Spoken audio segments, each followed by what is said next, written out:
Okay, welcome back, ladies and gentlemen. This is another episode of Ali's Take, and we're just talking about the UCL, man.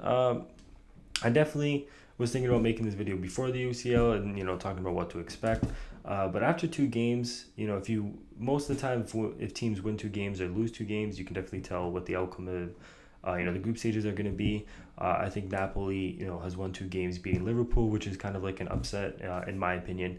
Barcelona has won two games so far. Real Madrid losing a game, and then Tottenham losing two games. So sometimes when you win a game and lose a game, it gets kind of shaky. I think Liverpool and PSG have won one, lost one, so we can definitely see what's going on there. And then Tottenham is definitely not making it out of the group stage. I don't think the teams in their group are going to lose. So this is probably going to be the end of Tottenham's Champions League run. And since we're on the case about Tottenham, man, one thing that I wanted to talk about when it came to this year's Champions League, Messi's performance. Don't get me wrong, absolutely amazing performance. This is what you would expect by someone who's the second best in the world, arguably second best of all time. But one thing when I want to talk about Tottenham is you're looking at a team that had 6 injured stars, right? Usually I won't bring up injured players just because some of the higher tier teams have a lot of depth, have a lot of players that come on. When you're looking at 6 of the starting players injured, and if you look at how Tottenham was last year, you're looking at a team who beat Real Madrid, and Real Madrid were the not the contenders, but the team that actually won the Champions League. So when you're looking at, this Tottenham team, without Vertonghen, Ousmane Dembele, or not Ousmane, but Dembele, Vertonghen, Serge Aurier, Dele Alli, and Eriksen. And then not only that, but we can definitely tell that Harry Kane isn't performing as he was last year. I mean, he's missing some chances that he would have bagged, last year or 2 years ago in the Champions League. So if we're looking at this Tottenham team, and then Messi, like I said, I don't want to take anything away from him. Not only were Tottenham missing players, but you also had players like Davies. Danny Rose wasn't playing, so you're looking at Davies and Sanchez, who they had to put in, and these are the people who I guess Spurs manager was confident to guard Messi or mark him for the whole game. But you can definitely tell there was a huge skill gap there. I mean, these guys were not stopping Messi. And not only that, a lot of people are going to say, well, that's what Messi does. It doesn't matter, who's defending him. But I think a lot of other defenders would have, put up a better fight than these guys. Not only that, but you're also looking at, without Dembele, you're looking at them playing Wanyama, Eric Dyer, and Harry Winks. Obviously, Harry Winks coming on for Eric Dyer, but Winks has played 5 games in the season, has 1 tackle. Okay, he's not that good when it comes to actually playing defense. I mean, he's an exceptional young player. And if you look at Wanyama, I mean, dude's been playing 2 games so far in the last 7. So, if those are starts or he's just come on, it doesn't look too good for their midfield. Lloris coming in after a month of not playing any type of soccer, coming in and, playing probably the biggest game that they're going to have this Champions League.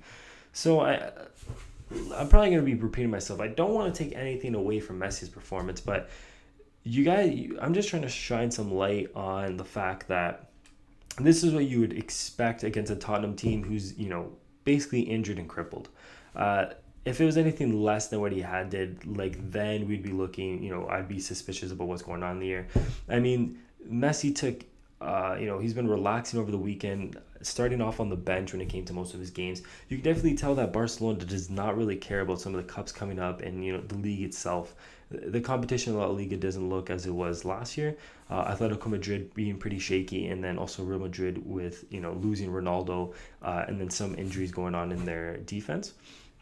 So you're looking at a relaxed Barcelona team coming in, playing this injured, crippled Tottenham team, and then Messi having a great performance. That's really what it looks like. I'm not going to be throwing I don't think anybody should be throwing around, this is why he's the GOAT, this is why he's the best of all time, this is why he's best in the world.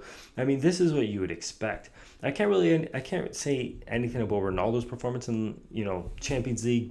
Dude got a stupid red card and then, missed the game. So all I can say is he's definitely been relaxing, hoping that he comes back and absolutely destroys it. The Champions League usually falls to Ronaldo for, best player, even though we know that Modric is, technically UEFA's best player of the year. But when it comes to the Champions League, we all know it goes to Ronaldo. Messi's great performance. I just think that there's some things to look at. If I was a Barcelona fan and I was looking at this, I wouldn't go down to say, Messi's the best in the world just because, the performance against Tottenham. I can't wait for the group stages. That's when, Champions usually shines the light on teams with flaws and, teams that made mistake during the seasons or during the transfer market and then during the training. If you want to look at a team that the Champions League has been shining some lights on, you got to look at Real Madrid.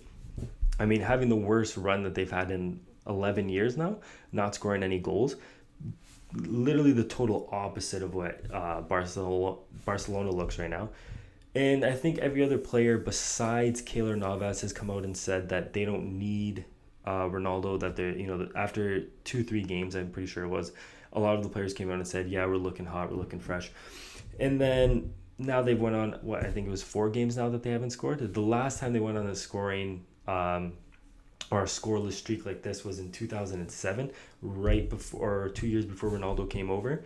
So you can definitely tell that Real Madrid looks like a team that we all know Bale is an exceptional player, but Bale is not as good if he doesn't have the ball. When it came to Ronaldo as a goal scorer, he was just as good without the ball as he was just with the ball, taking out the pressure, bringing defenders out. His positioning was, no, you'll never see anybody in the world before or after Ronaldo with his positioning. Like he's ridiculous when it comes to that. So Bale obviously doesn't have that. Benzema, we all know he can score goals. He's a great striker to come off the bench, but just hasn't been. Asensio isn't the player that Real Madrid has been looking for the last couple of years. Pulling Diaz from Lyon, you could have 3-4 Diaz or Asensios and add up their goals and they still won't even be close to Ronaldo's. Isco usually plays up top, but he's not a goal scorer either. Usually playing right wing, but since he's been injured and since Modric has been not the best, in my opinion, I don't think Real Madrid's going to make it out of the group stages. Unless they come back in full force with everybody, looking healthy. I know they've lost Marcelo and Dani Carvajal, which is two huge blows to their attack. Dani Carvajal and Marcelo are probably the best fullbacks. Last year, if you want to take, what they were probably the best fullbacks in the world. Dani Carvajal is so underrated, unreal defender and unreal attacker with his crosses and his positioning as well. So I don't know, man. It's not looking well for Real Madrid losing this game to CS Moscow, which it's a huge upset. Did not think for a second that was going to happen. But that's what the UCL brings, man. That's what the UCL shows us, that, like I said, it shines the light on the mistakes that, teams have made during the transfer market. It shines the light on the flaws, that they have on the training ground, just with their team in general. So that's why it's my favorite tournament. There's things like the World Cup, which is the biggest tournament of all sports. When it comes to the actual quality of football played, it goes to the UCL. I mean, you're going through the best teams in all different leagues coming to play in one tournament. It's just amazing. You don't have teams like Egypt and Panama with their quality. I don't want to sound rude or anything, but I mean, Real Madrid losing to TS Moscow, I know some, like I said, all the best teams from every single league coming in, but still depressing. It's still, you would never think in the world that the team that's won the last 3 years in the world is going to lose to CS Moscow. So that's just my opinion.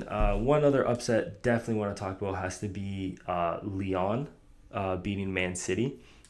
I know Lyon is fantastic, but if you want to look at PSG versus Liverpool, who PSG is probably much better than Lyon.